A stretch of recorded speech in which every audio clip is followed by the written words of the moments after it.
As empresas que forem atrás de compliance, de fato, que forem atrás das formalizações 100%, então aqui não existe 99%, é 100%, e que tiver isso dentro do DNA da empresa, eu acho que essas vão estar na frente de todas as demais. Porque aquele jeitinho brasileiro, ele vai diminuir. Acabar, eu acho que não acaba no Brasil, mas diminuir, eu acho que vai diminuir bastante. E eu falo isso com uma propriedade que eu lembro também há 15 anos atrás do famoso, vou comprar um apartamento, faz a escritura menor e etc. Eu falei, gente, isso vai acabar. Não, mas como assim vai acabar? Acabou 100%? Acho que não. Mercado de São Paulo, aqui é onde eu vivo, não existe, mas o cara nem pede mais isso, não existe. Então eu acho que a reforma caminha pelo mesmo trilho, pensando no custo e pensando nos impostos. Vai acabar eu contratar alguém que não pague os impostos da forma correta.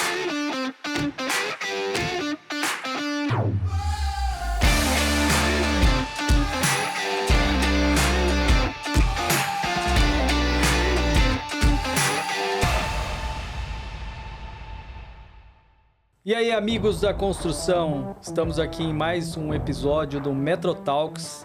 Eu sou o host desse projeto, Renato Caetano. Hoje o nosso convidado é o meu amigo Daniel Neves, da Banks Incorporadora. Ele já está na Banks desde 2018, é CFO, e ele vai falar um pouquinho para nós sobre os impactos da reforma tributária para a consultora incorporadora. Um assunto que a gente acredita ser muito importante para você construtor, para você engenheiro, o que vai impactar aí vocês na operação, no dia a dia. Eu queria cumprimentar aqui o meu amigo Daniel. Daniel, obrigado, viu? Obrigado, eu que agradeço, Renato, a participação aí. Que eu puder colaborar aí com o seu time, estou à disposição aí. Legal. Aqui, geralmente no início, a gente pede para o convidado aí se apresentar. Eu queria que você falasse um pouquinho mais de você, da sua história, como é que você veio para o mercado financeiro. Conta um pouquinho da sua história. Legal. Vamos lá. Bom, primeiro, obrigado aí pelo convite. Acho que é um assunto realmente importante aí, essa questão da reforma tributária. E eu acho que eu tenho um pouquinho para colaborar aí dentro da minha história aí para chegar até os dias de hoje, né? Tenho certeza. Eu comecei com 14 anos de idade. Já estava brincando que é a idade do meu filho hoje. Então hoje meu filho estudante, naquela época eu podia trabalhar, né? Já estava trabalhando 14 anos. Comecei na PricewaterhouseCoopers, empresa de auditoria. Então foram 5 anos de muito aprendizado lá, parte administrativa, obviamente. Mas foi uma escola muito boa, né? E eu, como filho de corretor de imóveis, meu pai querendo que eu trabalhasse com ele, quando eu parei lá da Price, eu decidi não seguir exatamente os caminhos dele, mas falei, vou para a construção, vou para a incorporadora. Que até então eu nem sabia o que era construtora incorporadora, né? Procurei estágio, estava fazendo administração de empresa, caí na Tricuri. A Tricuri é uma empresa dos primórdios da Trisul. Então comecei a trabalhar lá com o Jorge, com o Alexandre. Aliás, Alexandre, você ouviu, agradeço muito seus ensinamentos, acho que é meu grande líder aí da época. Eu tenho que agradecer demais ele me ensinou muita coisa. Eu atendi bastante a Tricuri. Entendeu a Tricuri? É. Pô, bacana. Então, naquela época, uma empresa de 12 funcionários. Então, eu entrei na parte comercial.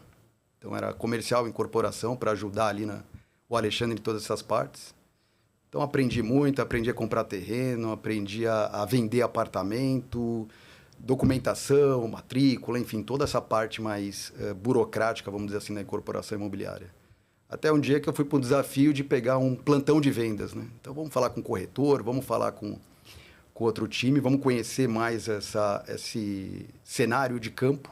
Então, ali também é uma escola, quando você fala com o pessoal de campo. Daí, eu fui responsável por obra do ponto de vista de personalização de obra. Então, vamos personalizar alguns apartamentos, vender isso. Então, era eu falando com o cliente, era eu falando com o engenheiro, era eu falando com o time técnico. Também uma outra escola. Até um dia que a empresa cresceu tanto que falou, putz, vamos fazer uma fusão.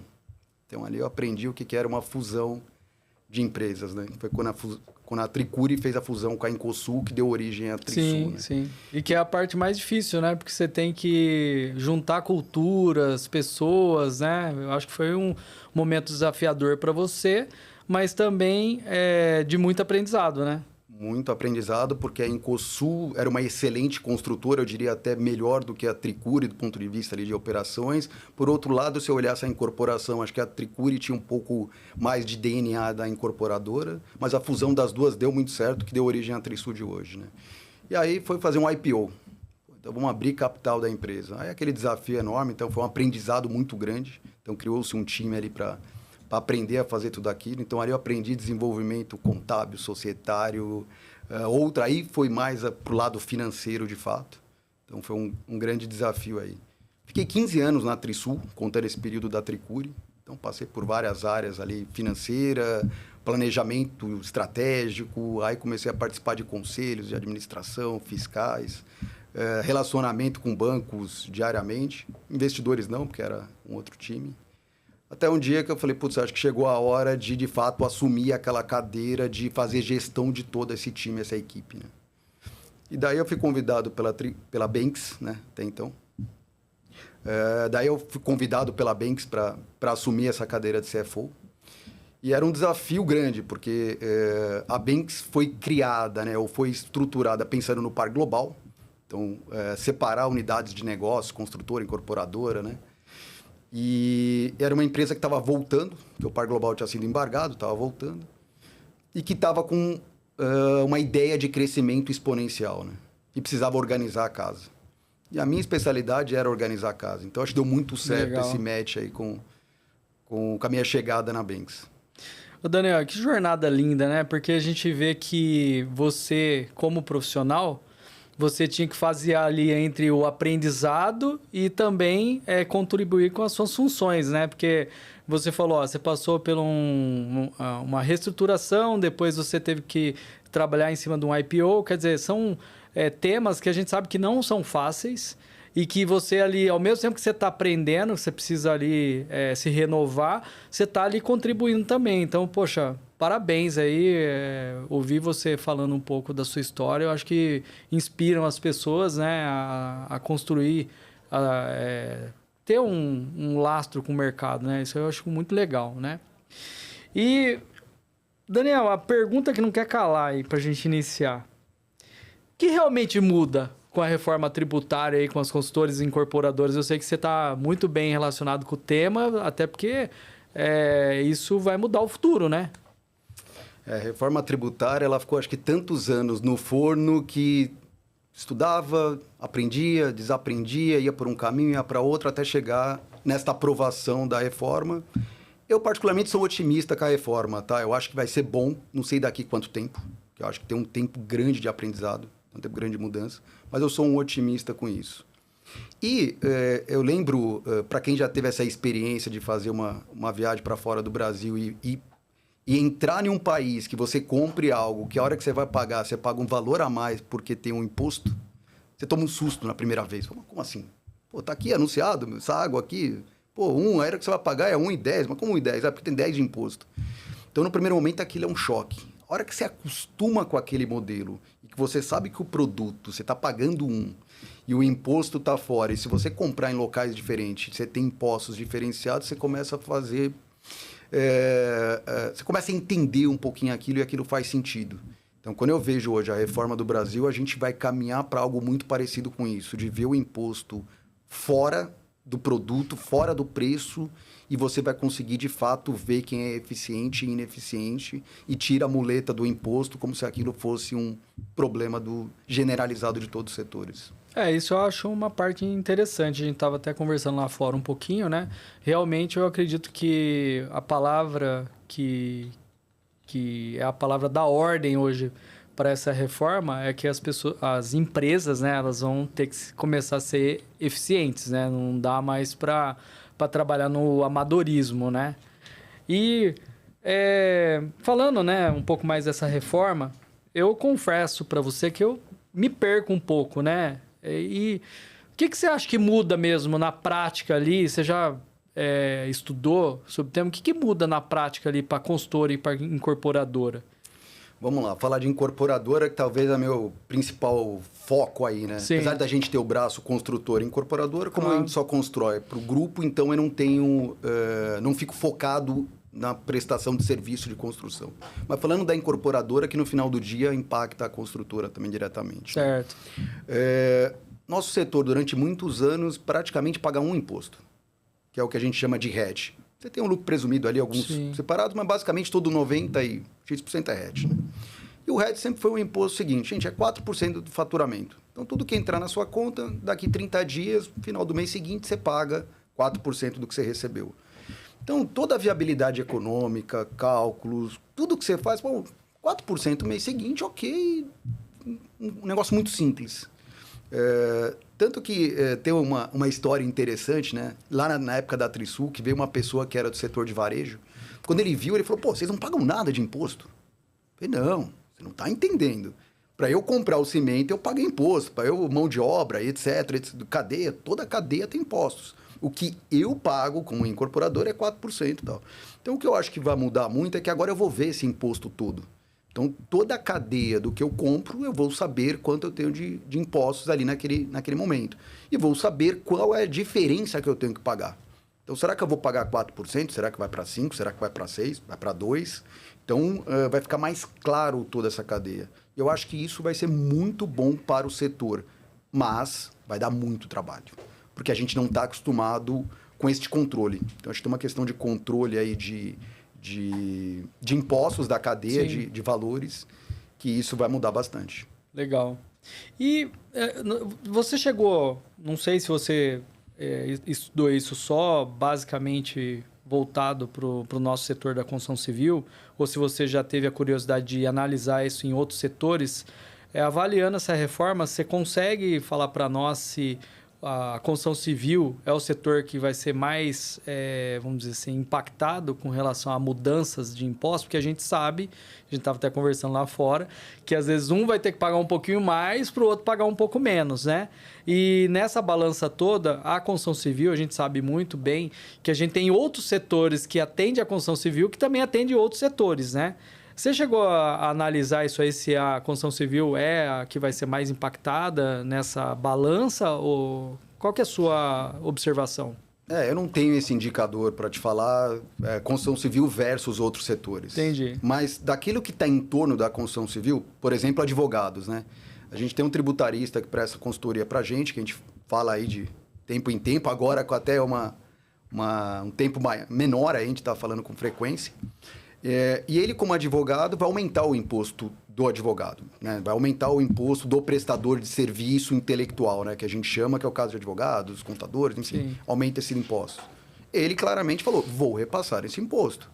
Mas não pelo lado negativo Ele falou, eu tenho aqui um custo administrativo, eu tenho um escritório, o aluguel, porque o cara do aluguel não vai me dar esse desconto. Então, eu acho que tem uma questão em cadeia que vai acontecer nos próximos anos, que é uma acomodação de tudo isso. Então, será que ele vai conseguir repassar tudo? Vai repassar uma parte, eu vou negociar outra parte? Então, tem algumas questões que estão fora da construtora, fora do tijolo, aí, que é o que a gente brinca lá da construtora, e que impacta de toda forma. Legal. E você acha que tem algum ponto da reforma que quase ninguém está comentando e que você acredita que é o que vai mais pegar aí no todo mundo de surpresa?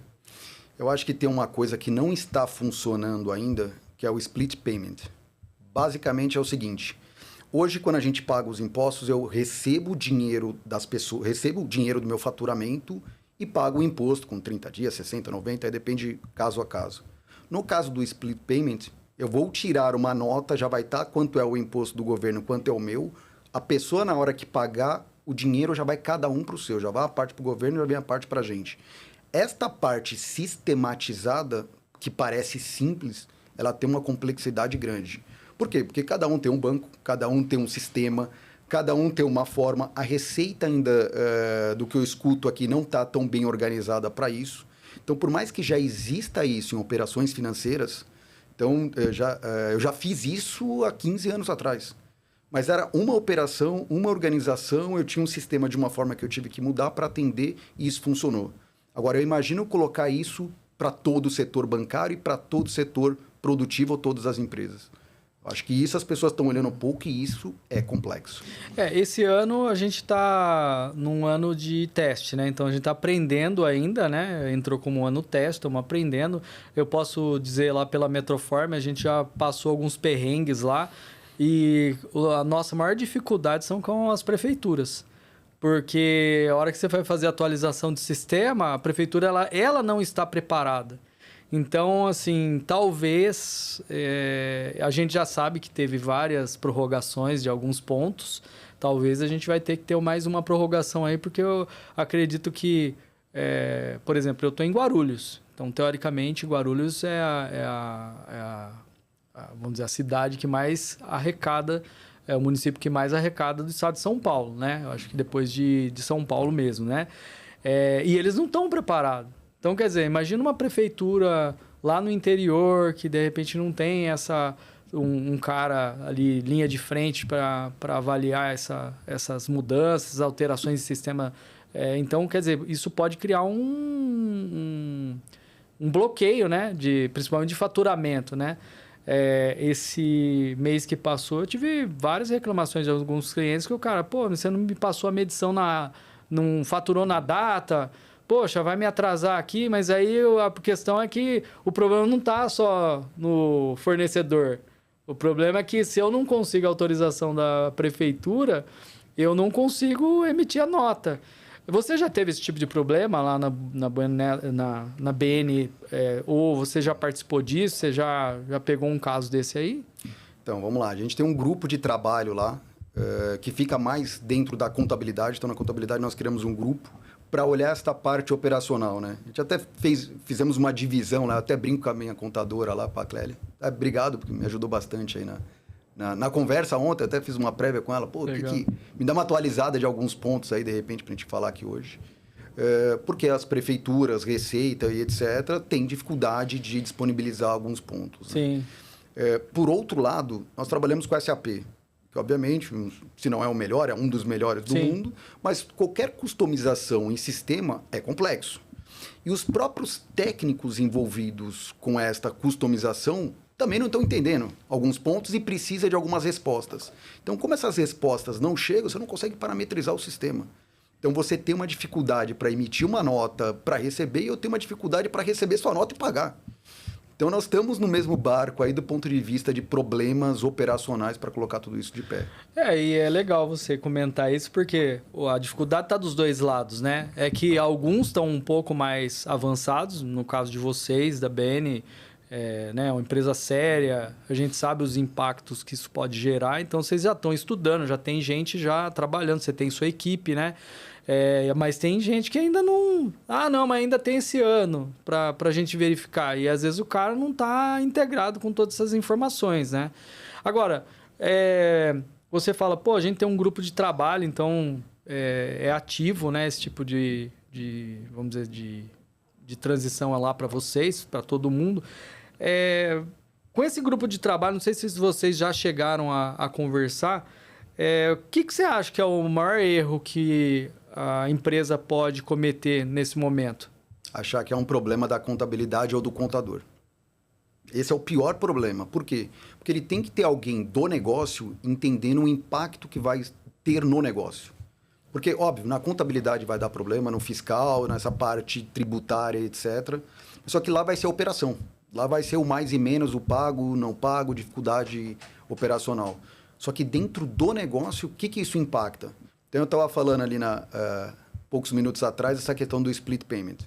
Tem gente que não percebeu que hoje isso é capital de giro da empresa. Porque ele recebe o dinheiro, gasta, faz alguma coisa e vai pagar daqui 30 dias. Geralmente, como essas empresas menores não têm caixa suficiente, ele está usando o recebimento do próximo para pagar o imposto do amanhã. Isso vai acabar. Então, vai chegar um dia que esse cara vai falar assim, opa, vou receber, vou pagar imposto. Não, já saiu. Então, ele vai ter algum momento que isso vai prejudicar o fluxo de caixa da empresa. Só que isso o contador não vai pegar. A área fiscal da empresa não vai pegar. Tem que ser a pessoa do negócio para ver como que é a melhor forma de fazer negócio para que dê menos impacto, por exemplo, do fluxo de caixa. Até por causa do recebimento, né? Do prazo de recebimento, tudo, né? Tem obrigações aí ao decorrer do mês que... Você vai ter que analisar isso para poder criar esse fluxo dentro da empresa e não precisar do dinheiro do imposto para poder financiar seu negócio, né? É um desafio, é um grande desafio isso. E nas suas discussões, né, nessas reuniões, o que você acha que as pessoas ainda não entenderam sobre a reforma? Primeiro, eu acho que a gente tem uma questão de transição, né? Então, quando a gente fala de 7 anos de transição, parece um período para alguns longo, para outros curto, para alguns, já que vai 7 anos, o mercado vai se adaptando, então não vou ter tanto problema com isso. Só que quando você coloca no mundo prático, eu estou falando de 7 anos que eu vou ter que ter dois fiscais, 2 contabilidades, eu vou ter que ter sistema parametrizado de 2 formas e eu vou estar uma recolhendo imposto de outra forma e outra de outra. Caramba, complexo. Eu como gestor, vou ter que enxergar esse de um jeito e esse de outro. Eu pergunto, as pessoas estão preparadas para olhar de 2 formas? E vou te dar um exemplo que aconteceu ontem. Foi até bom eu pegar essas conversas com a turma que está lá técnica. O CRC soltou ontem uma normativa lá explicando a questão desse tributo fora. Então, se você pensar, estou falando de empresa de capital aberto, tá? Olha o impacto que isso vai dar, mas serve para todas as incorporadoras. O resultado da incorporadora, a gente chama de POC, a evolução do custo. Então, todo o custo de terreno, obra, etc., conforme você evolui aquilo, você reconhece a receita ao longo do tempo. Sim. Como era feito até então? Toda a receita era lá positiva em relação ao POC. Você tirava o imposto proporcional à sua receita e aquilo gerava a sua margem. Certo. Então, você olhava a margem, sabia lá, conseguia comparar as empresas, 30, 35, 40, então, pronto. Agora eu vou tirar um imposto desse cálculo. Muita gente falou, não, mas é simples, ali eu tirava o imposto, não vou ter mais. Falou, não, ele vai mexer no POC. Quando ele vai mexer no POC, ele vai mexer na evolução de receita do empreendimento. Caramba. Se vai mexer na evolução de receita do empreendimento, a minha margem vai mudar. Sim. Caramba. Então, assim, são outros indicadores do setor, né, de uma forma geral, que vão ser impactados com isso. Esse grupo que você participa, eu acredito que vocês têm ali, é um grupo de quantas empresas? Não tá todas as empresas do mercado, vocês devem ter não selecionado, mas vocês devem ter se integrado com uma quantidade de empresas ali, né? Na verdade, aquele grupo que eu falei era muito mais o interno, tá? Mas a gente mais interno. Mas a gente tem um externo. Mas no interno, a gente começou principalmente com 4 frentes, né? Essa parte visão, que é o que eu estou aqui falando bastante. A parte operacional, né? Que é aí contabilidade fiscal. Eu tenho uma parte jurídica. Como é que eu faço um contrato de longo prazo de algo que não sei o que vai acontecer nos próximos 3, 4 anos? Então, essa é um negócio importante de analisar. Porque, meu fornecedor chega amanhã e fala, mudei a alíquota, agora você vai pagar mais caro ou mais barato em função disso e daquilo. Como é que eu estou protegido? Ou como é que a gente organiza essa diferenciação de impactos? Por quê? Porque se eu manter os meus empreendimentos no RET, que é uma opção da transição, ou seja, eu vou até o final da obra com aquele formato e pago o RET até a última unidade vendida do empreendimento. Só que a minha obra vai acontecer daqui 2 anos. Ou seja, o crédito daquela obra que daria muito impacto, eu não vou usar esse crédito. Então, para aquela obra que eu tenho RET, a reforma ainda não aconteceu.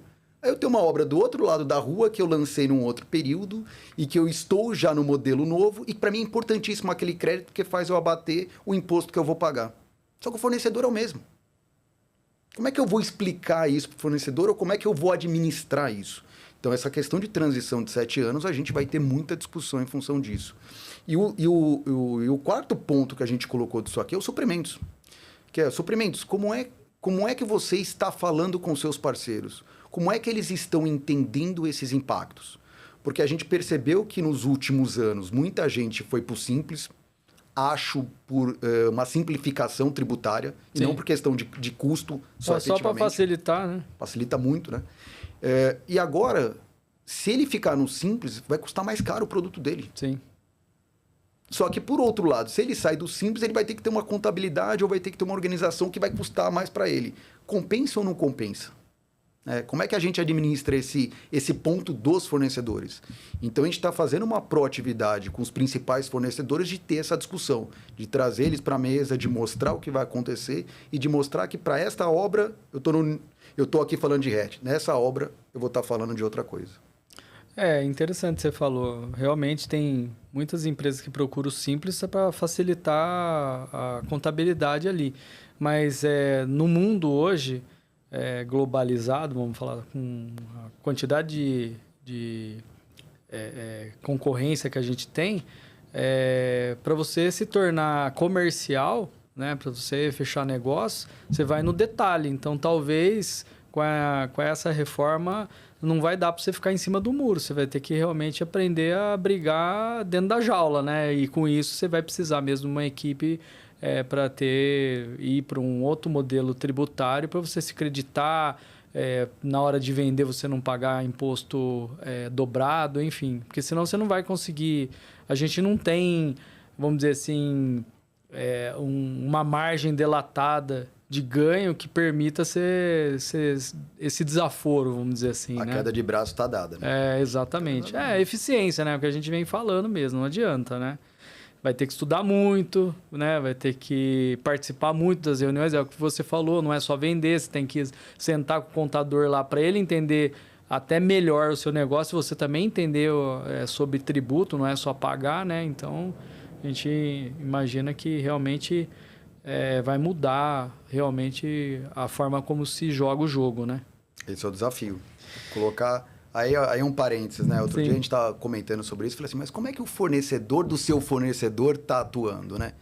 Eu lembro um amigo que trabalhava na Bosch, lá tinha uma prestadora de serviço para a Bosch, e a Bosch, por ser uma empresa, né? Tem lá um ESG, tem toda uma questão, ela fazia muito isso. Ela queria avaliar você como prestador de serviço e queria avaliar quem são os seus fornecedores.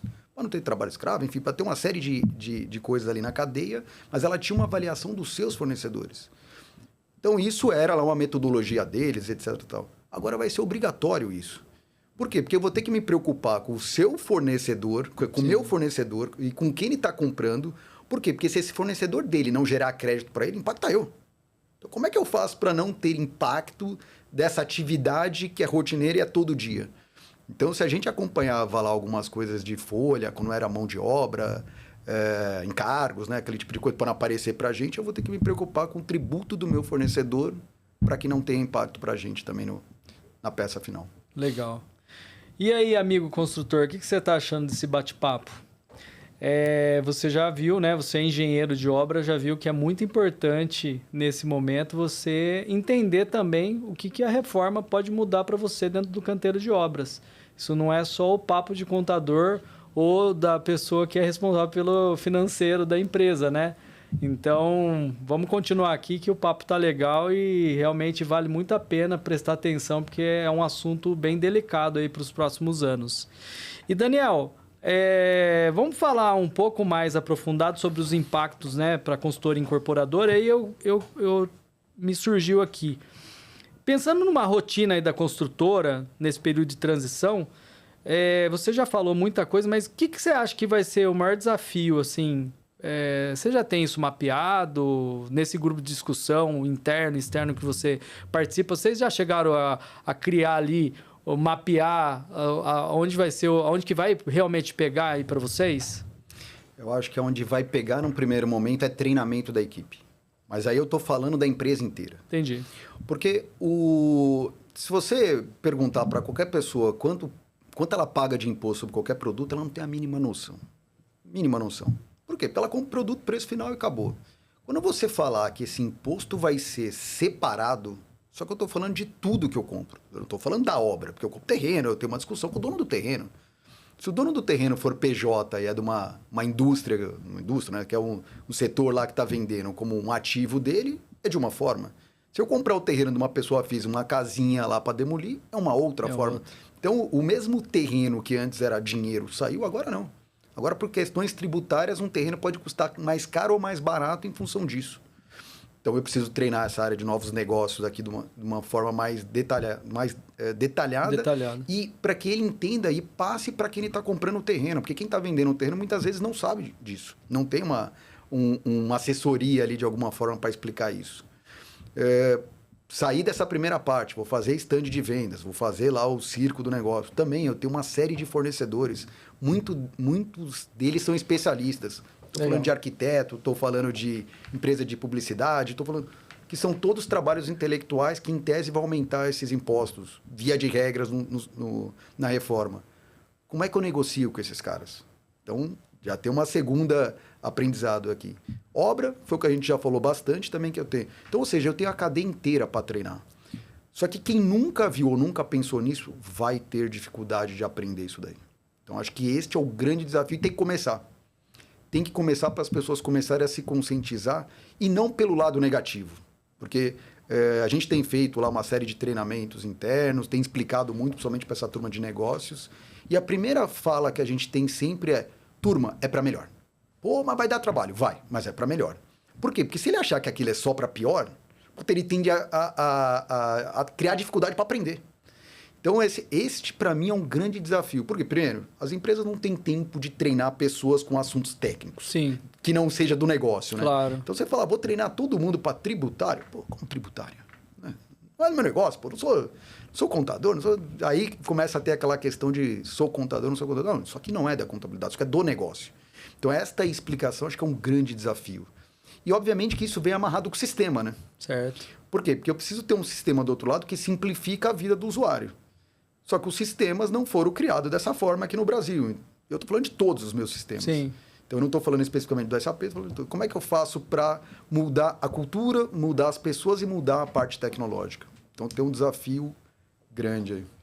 Ô Daniel, e baseado nisso que a gente já... Tudo que a gente discutiu, eu posso dizer o seguinte, que o engenheiro que está acostumado só a tocar a obra, ele vai precisar se especializar, né? Porque na hora da negociação, tem algumas particularidades que vai ter que ser negociado ali, senão isso pode incorrer em prejuízo, tanto para o fornecedor como para a construtora logo ali adiante, né? O que a gente tem feito sobre isso? Que é verdade, 100% verdade. Engenheiro, acho que talvez um pouco mais suprimentos, mais área de compras diretamente do que o próprio engenheiro que está no campo. Só que o engenheiro do campo ele tem um impacto muitas vezes relevante com algo que ele nem imagina. Vou te dar um exemplo aqui. Se ele atrasar a obra 2 meses, na cabeça do engenheiro ele colocava que iam ter 2 meses de impacto de RMO, de mão de obra ali, o elevador que vai ficar mais tempo, sim, segurança, lá os indiretos, né? Só que esses 2 meses agora vai dar outros impactos. Ele vai dar um impacto, por exemplo, que se eu tiver crédito tributário sobre uma receita final, porque geralmente, falando de um prédio de médio padrão aí, né? Sim. Muita gente financia o empreendimento. Financia quando? Quando o prédio ficar pronto. Certo. Então, esses 2 meses de atraso dele vai dar um impacto de eu ter uma receita tributária acruada, né, ao longo do tempo da obra, que eu não vou poder usar, ou seja, eu estou colocando mais dinheiro para terminar a obra porque eu tenho mais imposto guardado. Na minha taxa interna de retorno do projeto, ela piora muito. Sim. Ela tem muito efeito. Só que eles não têm a mínima noção disso. Então, quem vai ser as pessoas que vão dar este input para eles? Porque, obviamente, que ninguém quer atrasar a obra nunca, mas de mostrar que tem outros impactos além desse. Então, tem um desafio grande de trazê-los para dentro do negócio. Daí, eu queria até pegar esse gancho aí. A gente tem um programa lá na Banks, que, inclusive, hoje à tarde eu vou estar lá treinando o time de engenharia. Legal. Chama Construa-se, bem bacana, o pessoal lá de gente de gestão criou, que é exatamente para mostrar para a turma de campo o impacto deles no negócio. Porque a gente fala, a obra. Fala, não, gente, eu não vendo obra, eu vendo lar. Eu vendo o imóvel, a pessoa morando, a pessoa usando, né? Sim. As pessoas não compram o tijolo, né? Isso é uma conversa mais simples. Agora, como é que eu trago eles para dentro do negócio de mostrar esse tipo de impacto, de mostrar para ele o impacto o resultado final dele é a qualidade do cliente. Então, eu posso fazer um projeto lindo e maravilhoso, pode estar num bairro nobre, eu posso fazer tudo, mas se ele não entregar aquele brinco que eu vendi, o nosso trabalho inteiro de quase 5 anos foi por água abaixo. E muitas vezes por causa de dias. Tá naquela correria final de entrega de obra. Então, a gente tem feito um trabalho de trazer eles para dentro do negócio, para explicar parte a parte de cada negócio, para falar assim, você está dentro de uma cadeia. Você não é um construtor de obra, você é um entregador de sonhos que a gente vendeu. E quando eu mostro um número para eles, espero que eles não vejam a minha... Bom, não vai estar online aqui, mas 80% do que a gente vende dos imóveis são na planta. Então a gente vende sonho. Exatamente. A gente vende muito sonho com panfleto, com digital, de tudo quanto é forma, e o cara ver a entrega final do apartamento ali, do imóvel dele final. Como é que eu traduzo isso para eles? Como é que eu faço eles terem orgulho de passar em frente e falar, esse prédio fui eu que construí, olha como tá bacana quem mora lá, e não o tijolo que tá lá, né? O impacto na vida, né, das pessoas, né? É evidente que quem estudou engenharia, às vezes eu entro em reunião de engenharia lá, não entendo muito essas questões técnicas, eu vejo lá eles falando de fundação, mudou para cá, para lá, mudou parede, concreto, não sei o quê. Pô, deve ser uma delícia falar desses assuntos. Pô, mas eu preciso entregar o lar, né? Eu preciso entregar esse final. Esse é o grande desafio aí também pegando esse gancho de tudo que você falou. E a reforma entra também na veia desse assunto aí. O papo é muito interessante, tá legal. Vou fazer outra provocação aqui. Cara, você está numa empresa, numa das maiores incorporadoras e construtoras, né? Que é um grupo econômico lá. Mas se a gente pensar em empresas menores, você acha que vai ter impactos diferentes ou o que você acha que pega mais numa empresa menor? Existe um impacto menor, um impacto maior? Ou o impacto é por conta das pessoas que, de repente, muita consultora menor, às vezes, ou incorporadora, não tem um profissional com o seu gabarito, né? Vamos dizer assim. O que você acha que tem essa relação do pequeno para o maior em termos de impacto? Tem bastante, principalmente quando a gente fala de incorporadora. Porque eu acho que a construtora, como prestadora de serviço, né? Ela tem sempre um faturamento relativamente alto, tem uma despesa, custo muito alto, tem uma margem relativamente baixa, mas ela é uma prestadora de serviço. Então, ela sempre foi contabilmente ali, algumas presumidas, mas a grande maioria lucro real, e sempre pagou um imposto em cima de lucro, né? De alguma forma. Quando você vai para a incorporadora, elas sempre foram hatch. Elas sempre foram os 4%, aí sempre foram impostos menores, e que agora elas podem ir para um imposto muito maior sem ter noção disso. Então, a gente participa de um grupo aí, falando do grupo fora, né? Sim. Tem um grupo da Abrainc que para ver esses impactos de toda essa reforma, para onde o RET iria para cada setor. Então, qual é a conclusão? Para quem está na baixa renda, esse imposto de 4% tende a diminuir. 3, 3,5%, depende um pouco aí das atividades da industrialização, tem uma série de coisas que impacta. Certo. Quem está na mais média alta renda, esse imposto de 4% pode ir para 6%, 7%, dependendo da sua margem de lucro. Eu me pergunto, será que todo mundo está colocando isso na conta na hora de vender um apartamento? Por quê? Porque por mais que a gente tenha grandes incorporadores aqui no Brasil, se você pegar o mercado, ele é muito pulverizado. Muito. Isso falando de São Paulo aqui, que é a minha praça. Mas você pega Brasil afora, a gente vê nomes assim que eu nunca vi. Eu chego na cidade, o cara tem 10 prédios, 15 prédios, assim, um negócio grande, né? De grandes. Então, você tem essa regionalização muito forte. Então, se você tem essa regionalização forte e tem empresas grandes, mas que você tem também muitas empresas pequenas, será que eles estão olhando isso da forma correta ou do impacto correto que isso vai gerar? Porque vai mudar o negócio dele e, por consequência, vai custar mais caro os empreendimentos de mais média e alta renda. Falando da BN, né? O DNA da empresa é construção, né? Mas eu acho que eu comentei com você, eu rodo o Brasil inteiro. Então, eu converso com o cara do agro, eu converso com o dono de indústria, porque a gente trabalha em outros segmentos também. E o que a gente percebe é o seguinte, pegar um exemplo, o agronegócio.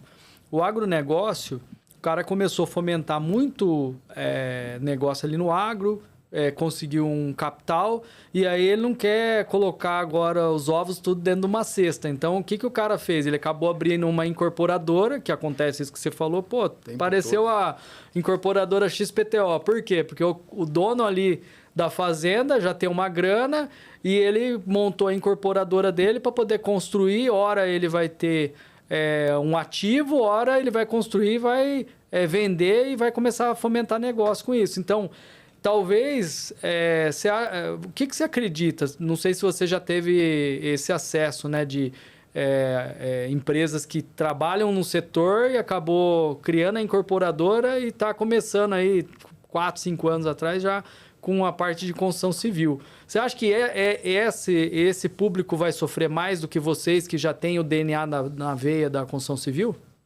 Sim.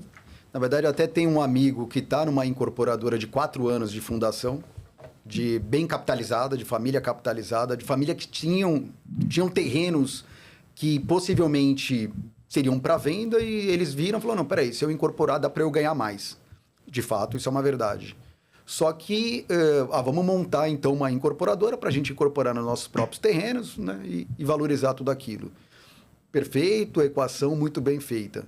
Só que tem risco em incorporação imobiliária, tem DNA da incorporação, produto, mercado. Então, existe algo de precificação, até eu diria. E daí, muitas vezes, fala assim, mas não, esse é o preço da venda do apartamento. Eu falei, não, é como você gera o negócio. Então, você pega terreno, às vezes tem vocação para minha casa, minha vida, mas o cara, não, mas eu não tenho essa vocação e vou fazer um mais médio alto, porque é o que eu sei fazer. Mas não cabe ali. Pô, eu gostaria de fazer, mas não cabe. E vice-versa também. Então, esse DNA de, primeiro, montagem do negócio correto, para você ter o produto certo, para você construir certo, sendo construtora ou não, isso faz uma grande diferença.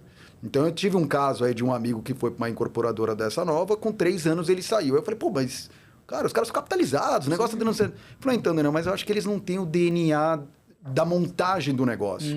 Porque eu falo para eles, pô, se a gente colocar este ingrediente no projeto, a gente vai vender mais caro. Ah, não, mas isso aqui custa, eu prefiro não colocar. Ah, mas eu tenho... Não, isso aqui não, e isso, aquilo. Aí ele chega a uma montagem de um produto que a hora que ele vai vender, o cara fala, cara, isso aqui não tem apelo, isso aqui está fora de mercado. E você fora de mercado, por consequência, você vai ter que brigar por preço. E brigar por preço, quando você não tem o know-how, é muito difícil. É muito difícil. E a gente sabe que, principalmente na alta renda, super alta renda, né? Vamos dizer assim, a gente fala imóvel nível AAA, muitas vezes é o nome de quem constrói que acaba vendendo o produto, né? Porque... principalmente investidores, o cara quer ter certeza que lá na frente ele vai receber o que foi combinado e que se tiver alguma coisa errada é uma empresa grande com lastro que não vai, vamos dizer, de certa forma, aumentar o risco que ele já tem de investimento no produto, né? Então, você acha que isso também é a gente está saindo um pouco fora do tema, mas você acha que isso também é um diferencial, por exemplo, da BN hoje versus outras incorporadoras menores? Vamos lá. Acho que a Banks criou um nicho de altíssimo padrão que é totalmente fora aí do mercado, né? A gente tem um empreendimento chamado Art Boulevard, que curiosamente eu estive lá nessa obra depois de mais de ano aí que não visitava essa obra, e daí eu vi inclusive o nome da Metroform lá como... que está naquela obra.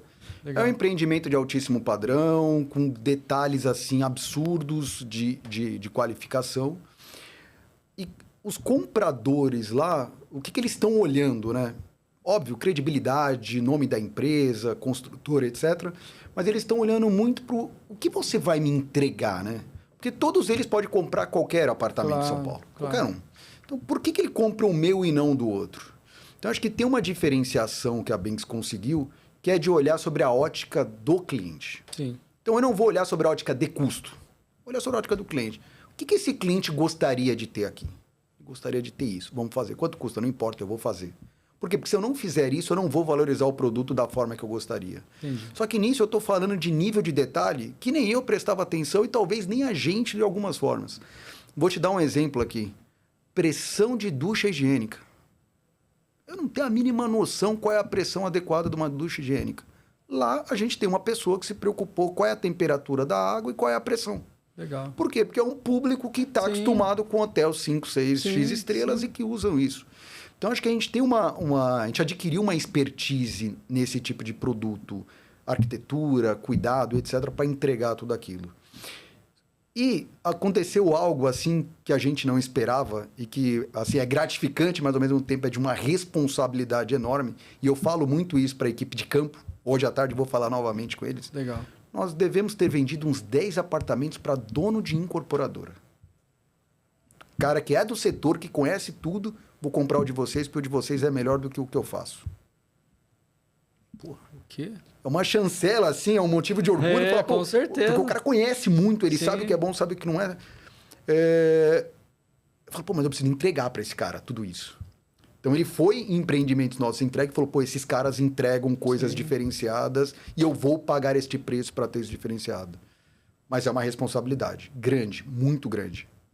Considerando a reforma tributária, me recorreu uma dúvida aqui que nem tá, mas eu acho que você vai poder ajudar. Olhando como cliente final de compra, qual o meu risco com essa nova reforma tributária de comprar da empresa A à empresa B? Tem talvez uma propriedade pouca para falar disso, mas eu vou te falar o que eu falei para minha área comercial dias atrás, né? Primeiro, lá na reforma, no começo da reforma, em tese, todo o pagamento de cliente da compra do apartamento deveria gerar uma nota. Então já tem uma complexidade de entregar uma nota porque ele está comprando. Esta nota que ele está comprando já vai com os impostos também destacados.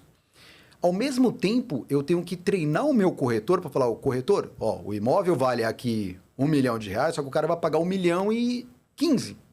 Pô, mas o 15 vai ser 15? Não sei. Porque depende de quanto que vai gerar de imposto de tudo isso lá para aquele final. Tem um desafio aqui nesses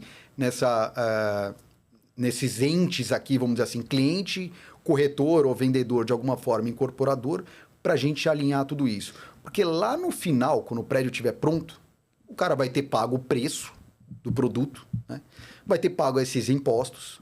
Como é que ele vai receber tudo isso para, se ele for pessoa jurídica, um investidor, que amanhã ele pode querer vender para outro, ter este imposto guardado? Porque se for uma pessoa física, em tese ele é o consumidor final, acabou a conversa. E daí começou até recentemente, aí tá em várias mídias aí, que muita gente está comprando em PJ, está comprando em empresa de investimentos. Por quê? Porque a hora que ele for vender, ele consegue de alguma forma ter algum benefício tributário em relação a isso. Porque essa parte eu não sei exatamente quais são os benefícios. Mas a gente já está percebendo isso. Mas pegando como gancho, falando nem entrando na empresa, mas do consumidor final, não existe então um risco, por exemplo, dele comprar de uma consultora, de uma incorporadora ou consultora que talvez não tem tanta informação sobre a reforma tributária, não corre risco no final do projeto ele ter que pagar algum imposto diferenciado. É mais a consultora que pode perder se ela não conseguir fazer essa contabilidade correta, é isso, né? É isso. Legal. Ele não entra nesse risco. Na verdade, eu como incorporadora, se eu não fizer a minha cadeia, acabo pagando mais porque o consumidor final acabou a cadeia nele dessa questão da agregação de valores dos impostos. Certo. Falando um pouco mais de preparo das empresas, se a gente pensar que dá para fazer ainda, o que dá para fazer ainda esse ano, o que você acha que a consultora tem que começar? Se você fosse dar uma sugestão aqui, por onde a consultora ou a incorporadora deve começar aí? Porque nós estamos num ano de teste, né? Mas você já está mais organizado com a equipe, você deve ter um deparo ali. Se você fosse sugerir, por onde ele deveria começar? Acho que eu já falei um pouquinho de sistema, treinamento, etc., para não ser repetitivo. Isso. Eu acho que tem um outro aspecto, né? Que é o do negócio. Tá. Então, por exemplo, na construtora, né? Que acho que é o grande foco aí do time, né?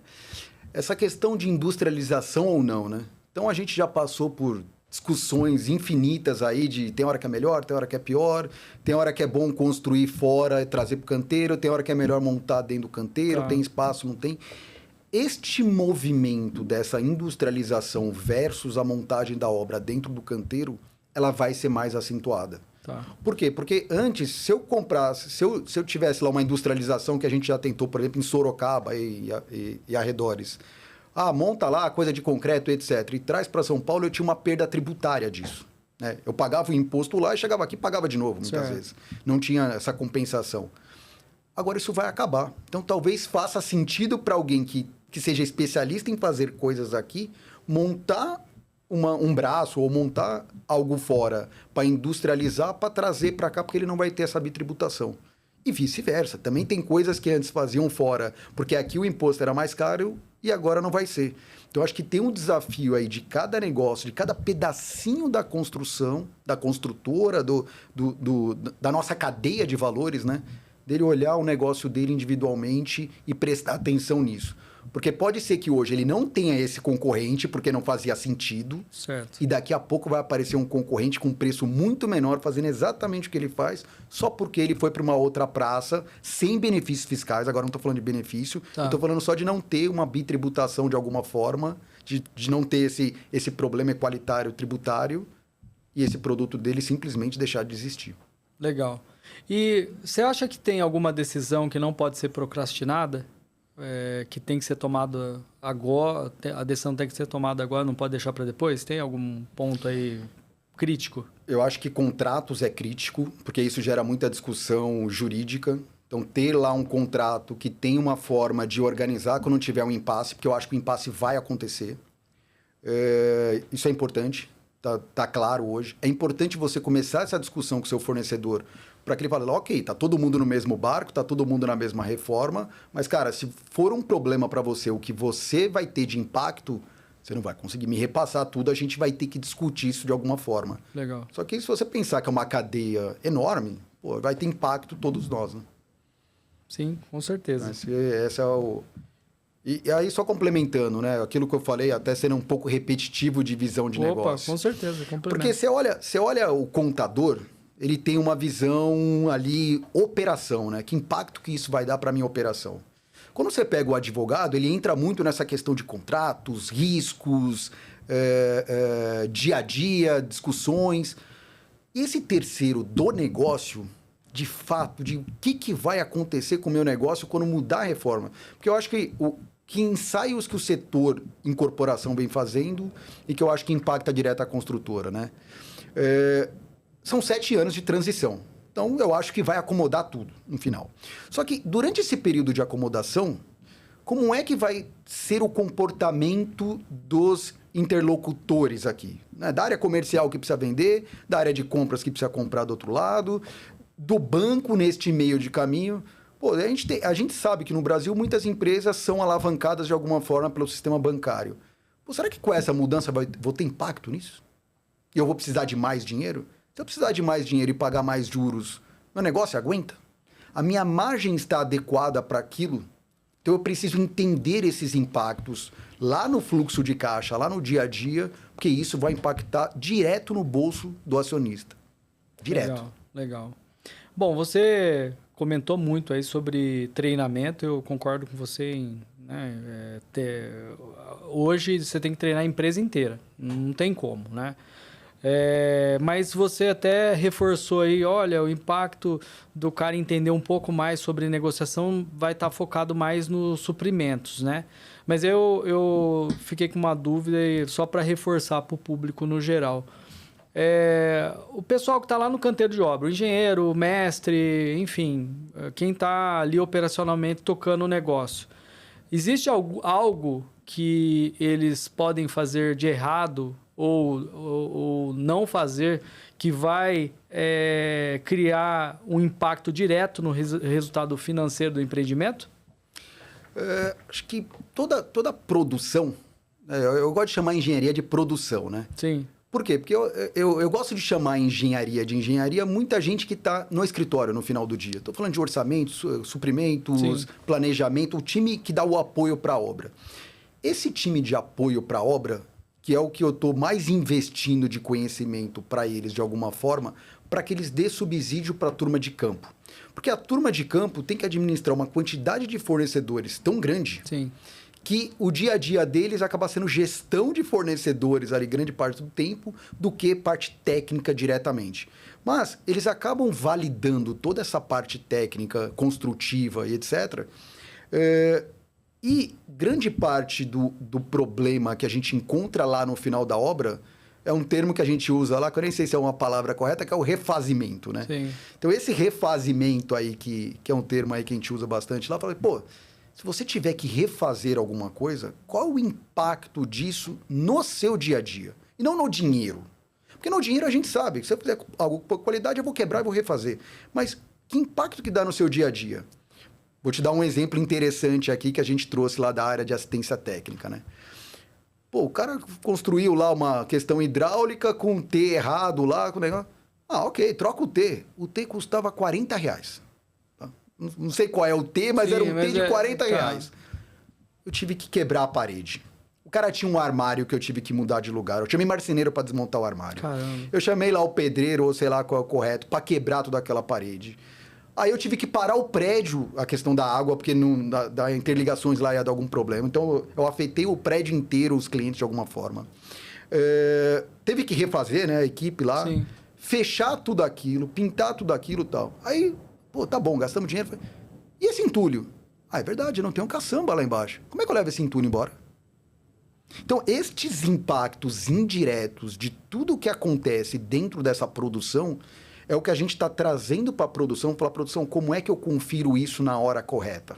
Porque esta conferência... Teu checklist, né? Como é que eu tenho esse checklist de qualidade sobre tudo que é feito na obra no momento correto para que eu não tenha este refazimento? Porque isso é a maior penalidade que a gente tem na obra. Agora, eu falar do refazimento que foi mal feito é fácil, né? É fácil, é. Aí o pessoal até brinca, pô, Daniel, você é engenheiro de obra pronta. Eu falo, gente, eu enxergo o final, né? Eu enxergo como cliente. Sim. Eu até brinco para eles que a minha visão é cliente, minha visão não é técnica. Eu não sou engenheiro de formação e também não, né? Falei, mas, pô, eu preciso entregar isso, né? Então, a gente traz muito eles para dentro deste resultado final, para eles verem este impacto no resultado da empresa. Aí eu estou falando de assistência técnica, que é a praça deles, estou falando de qualidade, estou falando desse refazimento que impacta ele no resultado, porque obviamente que a meta lá do engenheiro é entregar dentro do orçamento de prazo, e a gente coloca lá todos os bônus, etc., vinculado nisso. Sim. Mas eu tenho que ter qualidade como número 1 da entrega para o cliente. A gente tem que estar no centro do produto. Legal. A gente estava até comentando ali fora, né? Você até falou, olha... O pessoal agora tem costume de colocar a responsabilidade tudo em cima do contador, né? E em cima da gestão financeira da empresa, né? Ah, se você é do financeiro, você que tem que olhar aí sobre tributo, o que vai receber, o que tem que pagar, não é eu que tenho que me envolver, né? Você acha que pegando isso como gancho, você acredita que a gestão financeira... Ela vai ser a protagonista, o departamento financeiro que é o protagonista nessa história toda ou você acha que não? Vai realmente uma colaboração de todos? Eu acho que ela não é o protagonista, mas ela pode se tornar um vilão. Ah, legal. Por quê? Porque o protagonista significa o cara fazer algo muito, na minha cabeça, tá? Significa fazer algo muito diferenciado para ter uma margem de lucro maior. Isso eu não acredito. Agora, se ele fizer errado, ele vai virar vilão. Porque ele vai comprar algo que não tenha créditos adequados e no outro lado não compensa, quem paga a conta é ele. Claro. Então, para virar vilão é muito fácil. Para virar protagonista, aí eu acho que é um negócio um pouco mais fora da curva e não acredito tanto nisso. Até porque o mercado, ele vai se adequando, ele vai se adaptando a tudo isso. E não adianta, o que eu compro para a obra, eu não vou mudar a minha compra, né, conceitualmente. Então, os fornecedores vão, de alguma forma, se adaptando, a gente também vai se adaptando do nosso lado, então isso tende a convergir e isso passa. Agora, se eu fizer errado, eu pago uma conta muito maior do que eu pago hoje. Porque hoje eu pago preço. Né? Hoje uma compra errada é preço. Então, qual é o preço que eu tenho entre 3 concorrentes? Preço. Quando eu vou para impostos, não. Eu pago... Ele fica comigo esse prejuízo da diferenciação dos impostos. Não tem como transferir, né? Não transfiro. Vamos falar um pouquinho de perspectiva para os próximos anos aí. Você acredita que depois que a poeira baixar, né, e a reforma realmente estiver implementada, as empresas, né, com toda a dificuldade, mas já tiver um pouco mais, já estiver rodando, como que você já pensou assim, imaginou como que vai ser o mercado da construção civil dali para frente? Bom, primeiro que eu sou um otimista com a reforma, né? Então, eu escuto muita coisa falando, pô, mas no Brasil isso não funciona, no Brasil já tentaram algumas coisas organizadas, o brasileiro é criativo, vai por outros caminhos. Eu acho que vai melhorar muito essa questão da informalidade, tá? Sou otimista em relação a isso. Por quê? Porque se os grandes forem obrigados a comprar tudo formal, a cadeia inteira vai ser obrigada a fazer isso. E muitos desses informais... eles não atendem diretamente a banks, né? Ele atende muito os nossos fornecedores. Então, como eu vou ter que controlar o meu fornecedor, eu acho que isso em cascata vai acabar ajudando todo mundo a vir para uma formalidade. E esse é o meu otimismo, que a reforma traga um ajuste aí de impostos para estar nos locais corretos, né? Então, vamos dizer, você está dizendo que você vai criar um equilíbrio. Se você tem um custo de X, todo mundo vai ter um custo de X, desde que eles estejam ali com produtos parecidos com o seu, né? Hoje, talvez o cara tenha um produto parecido, mas como ele trabalha de uma forma diferenciada, às vezes ele consegue ter um ganho maior ou até um custo menor que o seu por conta dessa situação. E quando isso tiver tudo implementado, esse custo vai ser linear para todo mundo, não importa quem, é isso? É isso. Se todo mundo seguir a cartilha, você vai mostrar quem é eficiente e quem é ineficiente. Porque Hoje, as pessoas brincam, pô, carro no Brasil é muito caro por causa de impostos, né? Pô, mas, gente, todos os setores pagam impostos, então tudo é muito caro. Sim. Né? Então, não adianta eu culpar o imposto como diferenciador entre as marcas. E tá aí cheio de chinês para provar que a eficiência é outro bicho. Mas no mercado imobiliário, no nosso setor, também é a mesma coisa, porque tem pessoas eficientes dentro do setor, tem pessoas que ganham lá margens grandes, trabalhando bem e entregando bem, então com qualidade. Isso da mesma forma que você tem gente, pô, tem lá dificuldade, ou o cara se endividou muito, o cara entrou numa questão financeira e muitas vezes não sai. E eu acho que isso vai ajudar. Questão de crédito, eu acho que vai ser positivo. Porque hoje, você pega umas demonstrações financeiras das empresas e fala, deixa eu analisar, pô, aquilo é um negócio maluco, muitas vezes. Sim. Porque se o cara tem um benefício fiscal, pô, como é que você traduz aquilo? É difícil, né? Tem uma dificuldade enorme. Eu que estou sempre conversando com bancos, apresentando a empresa, etc., falo com analista de bancos que são especialistas no setor imobiliário e ele pega a minha demonstração financeira e fala, Daniel, eu não entendi isso aqui, não entendi aquilo. E não é por falta de conhecimento, é por detalhes de cada setor e de cada empresa. Isso vai ficar mais transparente, isso vai ajudar o crédito, ajudando o crédito, tende a baratear o custo de juros, de captação de empréstimos e tal. Então, por isso que eu sou otimista nesse sentido. Mas... Com base no que a gente conversou, então você pode dizer o seguinte, que o cara que é mais... A empresa que for mais organizada vai sair na frente. Vai sair na frente. Quem prestar atenção nos impactos da reforma vai sair na frente. E você já pensou quais tendências que realmente vai transformar o setor nos próximos anos baseado nessa nova reforma aí? Eu acho que tem uma soma de fatores, né? Eu acho que o mundo, de forma geral, está se digitalizando. Então, isso está ajudando várias coisas a acontecerem mais rápidas, que ajuda, por consequência, sistemas serem mais ágeis e mais adaptáveis. Com esses sistemas adaptáveis, dado toda essa complexidade que está vindo para o nosso setor que nunca tivemos. Sim. Isso tende a, daqui a pouco, aparecer um monte de fintech da vida te trazendo soluções que vão resolver essas questões operacionais. Então, isso acho que não é um problema, mas é uma perspectiva de que você vai ter que ter quase que um contador fintech ali dentro para você não ter um batalhão de gente para fazer esse tipo de controle. Então, acho que isso vai existir rapidamente. Por outro lado, você vai ter que ter um operador. Você vai ter que ter alguém com visão do negócio. Pô, é melhor agora eu comprar com aquele ou com esse? É melhor eu comprar de alguém que me dá crédito ou de um simples que não me dá crédito? Qual que é a diferença de preço entre os dois? Quem que me entrega mais valor para o meu negócio? Que aí eu saio da função preço e falo assim, pô, eu quero parceiros. Não adianta o cara me entregar um preço muito baixo hoje, eu pedir amanhã, o cara fala, não tenho mais. Sim. Não me atende, não resolve. Eu preciso ter parceiro. E outra, eu preciso cativar minha cadeia de valores, né, minha cadeia de fornecedores, para que este cara seja fiel com a gente de alguma forma, eu fiel com ele, para que isso traga valor para os dois lados. Então, se o imposto para a gente é importante, tem que ser importante para ele. Sim. Então, se eu sou 100% formalizado, que é o nosso caso, Banks, claro, tem compliance, etc, etc. Sou pronto para uma empresa de capital aberto, inclusive.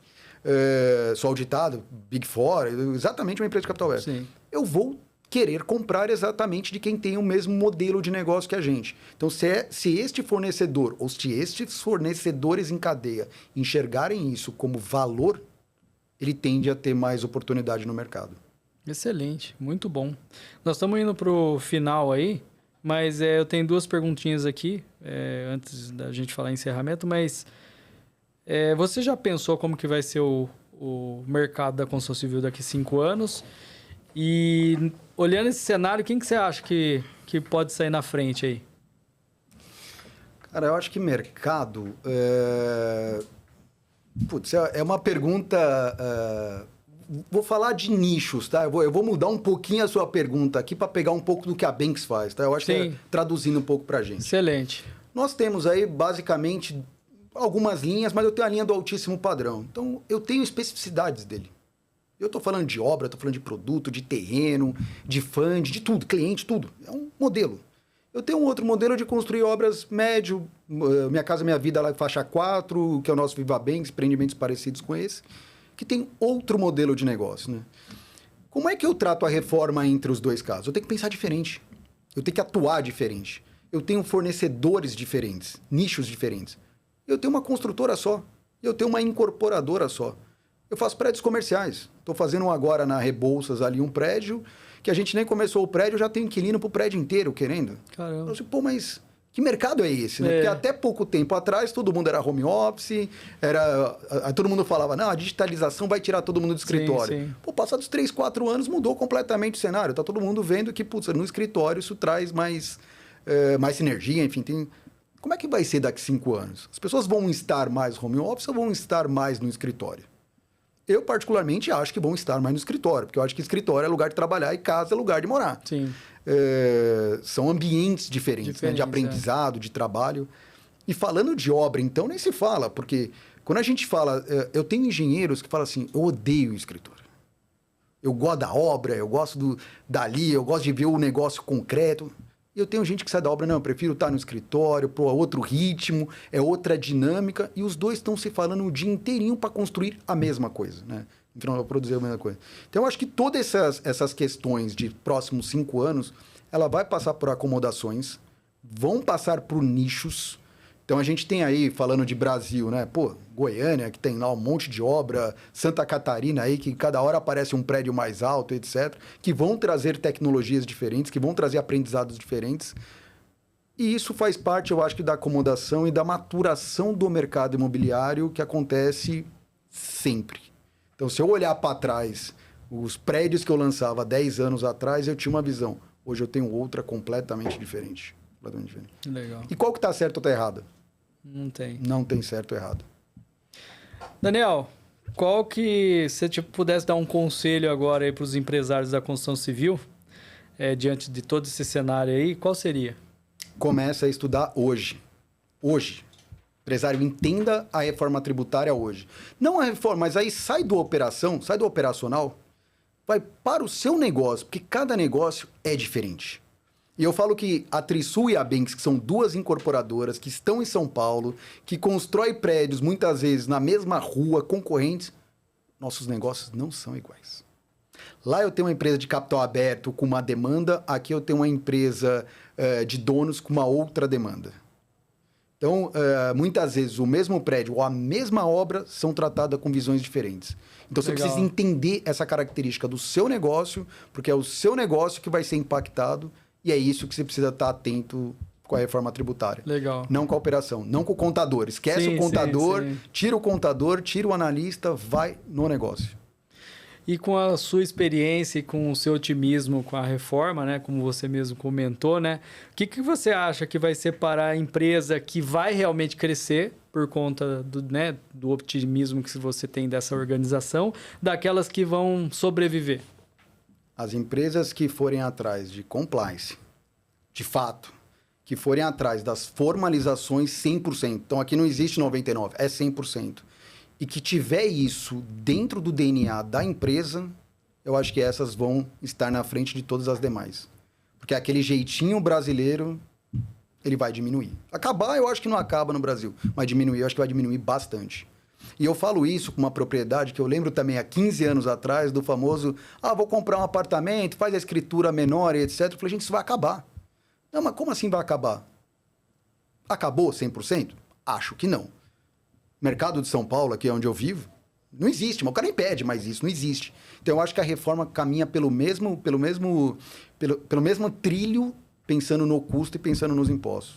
Vai acabar eu contratar alguém que não pague os impostos da forma correta, como crédito que eu vou usar lá na frente. Muito bom, muito bom.